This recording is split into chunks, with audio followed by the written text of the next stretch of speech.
Hi guys, welcome back to Recap. Today I will tell you about a new fantasy anime. The story begins with a group of adventurers who are up against a deadly ranked forest dragon. It breathes fire, causing massive destruction to the area, and the adventurers are forced to run elsewhere in a field. We meet a young farmer named A. Wayne. He tends to his crops and is pleased with how well everything is growing. He harvests some of the crops and prepares to head to the markets. He gets an alert from his status window and sees that his farming skill have all been maxed out. Reaching level 10, he is joined by his friend, the fisherman Tester, who is amazed at his achievement. Tester is even a little jealous that A even has a level 10 fishing skill when he is supposed to be the fisherman, having maxed out all his farming skill. I suddenly gets a special options to integrate and evolve his skills. He accepts it and change the nature lover title. I is confused what this means, but Tester sees that he suddenly has 65,000 stars points with our 73,000 attack and 35,000 defense. They are shocked. Banana remembers he needs to get to the market. I heads off to the royal capital to sell his crops. Along the way he sees the dragon attacking the adventurers. They are not much and call it a retreat. I decides to help and throws a carrot,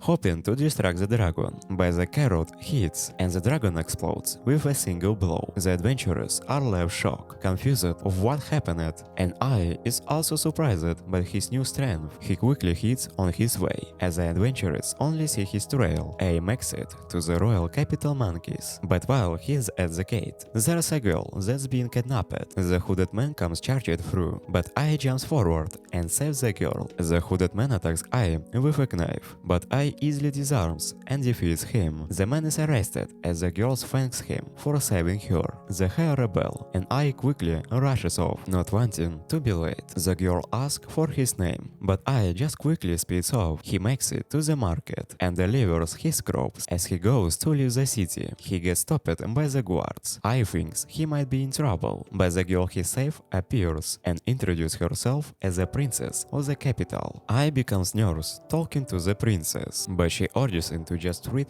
her casually. She asks if he will be willing to serve the royal family. He says hell no, but only in his mind. Instead, he carefully tries to decline, say he can handle the responsibility. He tries to leave before Alice catches him. She tells him that they would pay him well, but I says he's only interested in being a farmer. Hearing this, fellas offer to give him a huge field near the capital that's over 33,000 square meters. I ask why she's willing to go so far, just to recruit him. She tells him it's because she was able to easily defeat the hooded man, who had a strength of over 500. I ask what the average strength is and fails, explains that the average person has a strength around 15, adventurers are around 100, knights are up to 600, and the legendary hero has 1,000 followers. Asked to see his status, but I knows he can show her. The adventurers return and report that the forest dragon was defeated.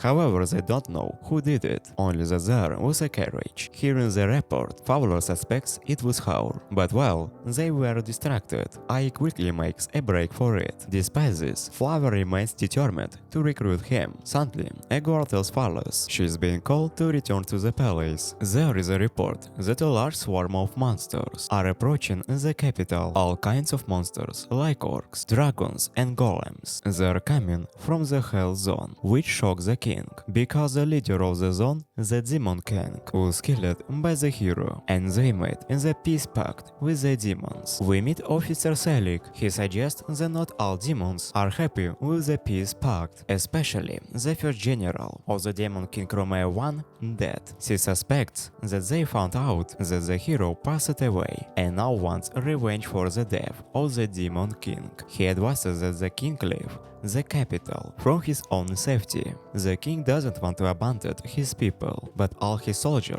being him to survive. I finally makes it back home, accidentally destroyed his door with his new strength. He acts exhausted from his day, and Tessa suddenly comes knocking on his door. Tester tells him they need to evacuate because an enemy army of monsters is nearby. I suddenly thinks of his crops and rushes to his field. He is relieved to see his crops are okay. The army of monsters passes by and now realizes their hidden strength from the capital. He doesn't want to get involved because he is just a farmer, but then realizes that if the capital falls, he will have nowhere to sell his crops. Meanwhile, the king and princess have escaped from the capital, but they come to a dead end. The king is suddenly attacked with a blast of energy. Sekil transforms and reveals he's actually the demon general Romeo. He had been deceiving them from the very beginning. He relieves his plan to pose as a king, using his transformation magic and rule the kingdom without the people knowing. But first, he must kill the king.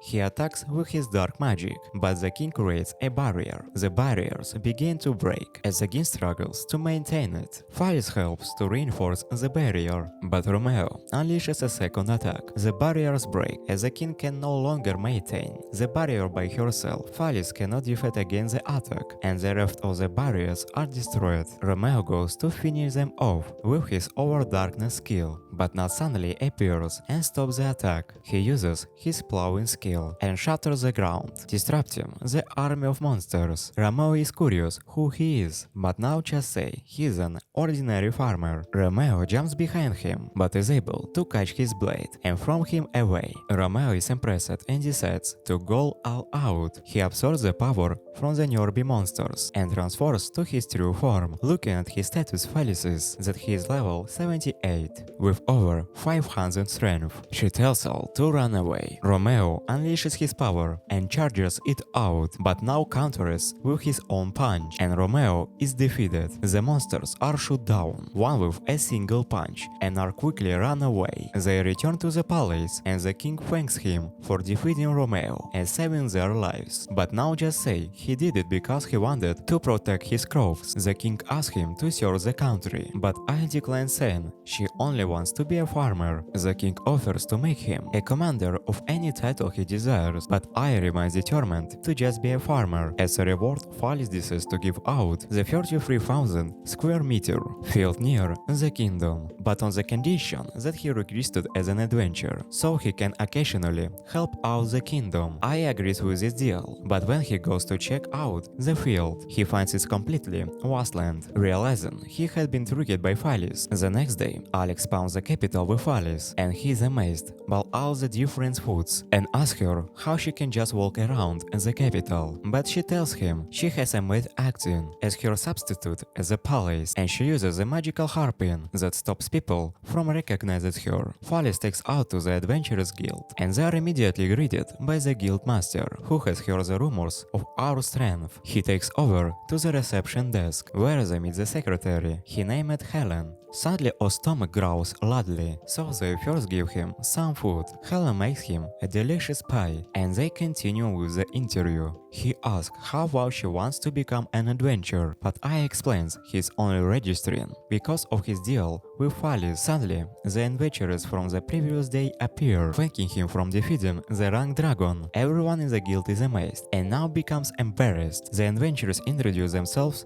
as Jake, Lucky, and Lamia. They wish him luck and tells him they should go hunting together. I decides, as he imagines being dragged away from his farming. I mentions to Helen he wants to try do him a quest, but she explains that adventurers are ranking from F rank all the way up to double S rank. Because he's a new adventurer, he can only take easy quest to begin with. She suggests starting off with a quest to collect 10 herbs from the Green Forest. Helen tells him he should get some equipment because there might be monsters, but now says he's too poor to afford any hearing this. Helen gives him her old cloak, enhanced with magical defenses. I's reluctant to accept it, but Helen insists and helps him put it on. Helen becomes dazzled, seeing him in the cloak, as he seems to remind her of creating someone. She She wishes him luck, but now can only think about his farming life. I heads out to the forest and collects the herbs. While he's collecting, he comes across a peculiar black scale. He wonders what monsters could have dropped it, but suddenly gets approached by a female orc. It punches on him, wanting to breed with him, but Jake appears and saves him. The orc is defeated and I thanks him for his help. He asks if they know more about the black scale. Jake has heard rumors of a black dragon, but doesn't believe it because black dragon die well in the highlands and not the forest. Lamia suggests he can sell it for a decent amount of money. Suddenly there is tremendous aura that overwhelms them. They're frozen in fear as a black dragon emerges. The dragon is covered in darkness and walks right past them. I is terrified but manages to take a look at the status, only to be shocked and its monstrous depths. There is a girl that running away but gets caught and Helen wakes up from her nightmare. The next day, her mother notices that she doesn't look too well. Helen tells her that she's experienced memory loss, unable to remember what she did after work. The previous day, her mother suggests that she is overworking and should have some time off. Aya returns to the guild and has an urgent report. They meet with the guild master and report their encounter with the black dragon. According to how it has a strength of over 230,000, judging by its appearance. They suspect it to be the evil dragon, Ward Burrows. They are shocked to hear this, especially Helen. Aya shows them the scale he found, and Helen is horrified seeing it. She has a memory of her brother running away and being killed by the dragon. It's too much for her, and she faints, always worried about Helen. But her mother tells him that she is going to be okay. She recognizes the clock that Aya is wearing and explains that she is actually Helen's foster's mother. 15 years ago, she found Helen by the lake with the clock. She remembered her name, but lost all our other memories. She suspects Helen might have a connection to Cerberus. Hearing this, Elias is determined to help out. He heads to the library to learn more, but fails to find any clues. He decides to look into the reports from 50 years ago, back when Helen was first found. However, the librarian tells him that those reports are restricted and he's not high enough rank to access them. I tries to beg, but she turns him away. Folly suddenly appears surprising the librarian. She uses her position as princess to help Ai gain access to her records. They are led into the restricted area and they check out the damage records from the village where Helen was found. I found out that 15 years ago the Honor village was completely destroyed and there were black scales that were also found there. However, this accident was covered up because the evil dragon is meant to be dead.